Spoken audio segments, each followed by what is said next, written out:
I am feeling this is a collective message right now. I feel there's a lot of fancy smancy stuff going on in the online space in regards to too much spiritual jargon, making it way too complicated for other people to understand and comprehend what it is that they're going through.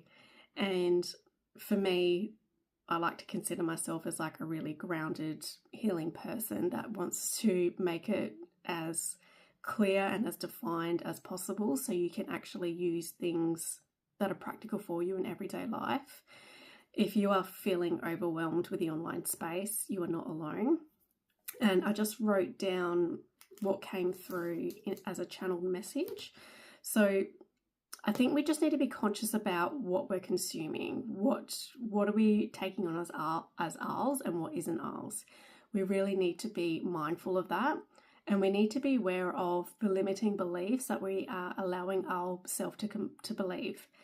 Because it's very hard to come back to ourselves and to our soul remembrance if we're really buying into these belief systems and values that weren't even yours to begin with. So always starting off with that. What keeps coming up for you? What keeps showing up for you?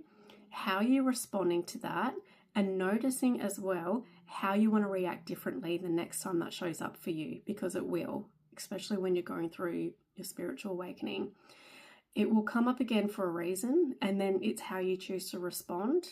That's going to be key to getting to that next stage that you're wanting to reach, and knowing what it is, the desire you want to reach as well.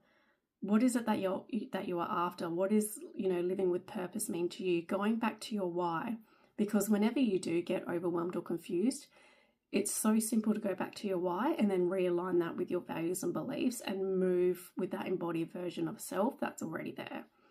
Okay.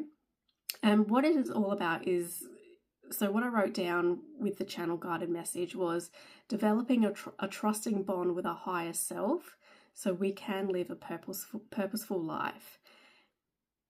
That's it. And it made complete sense because I just feel like everything is so overcomplicated.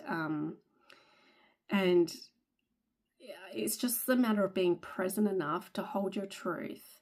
And the reason why that gets confusing and overwhelming is because you believed so many things about yourself that aren't true, that are now misaligned for you and that no longer even speak to your worth. And that's why these patterns keep reoccurring.